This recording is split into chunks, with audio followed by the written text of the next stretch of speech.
Who is the Russian opposition? Well, of course, it depends who you ask, but also if you take a look for yourself, what you'll see most often are a lot of different colors, organizations, and parties. Well, to help us kind of decipher who's who in this, I think we can call it modern Russian opposition, is Dmitry Babich.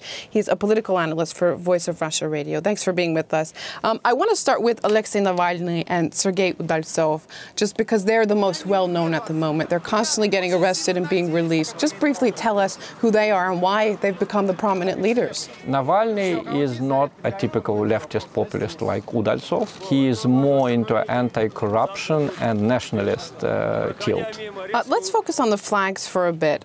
Looking at this video, this is Sunday's protest, which for the first time turned really ugly.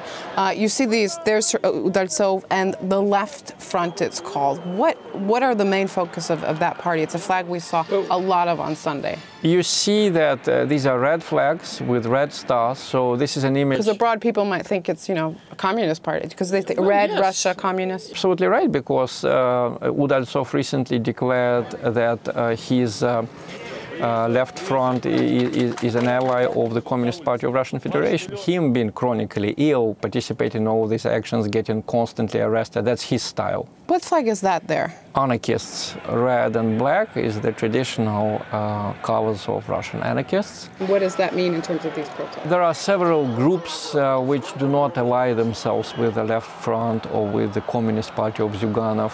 Sunday I was there, and there were clearly some people who were trying to provoke violence. A lot of these so-called anarchists, you can see here, basically were running into the riot police, and also were wearing a lot of these masks.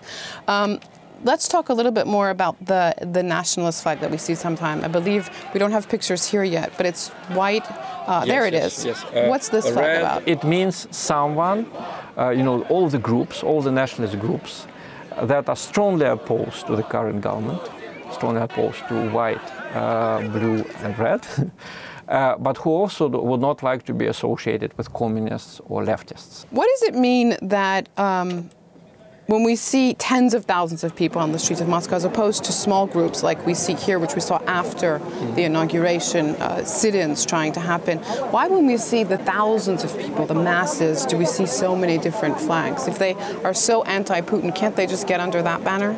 All these groups have mutually exclusive views. They are not simply antagonistic, they are not simply contradictory, they're just exclusive.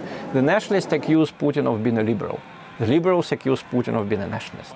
The leftists accuse Putin of burying the Soviet social system. The liberals accuse Putin of reviving the Soviet imperialism.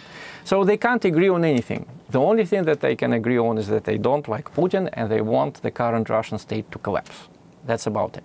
Dmitry Babich, political analyst from Voice of Russia Radio. Thank you very much for trying to help us understand what's happening with the opposition in Russia, because certainly people in the country have never been more involved in politics.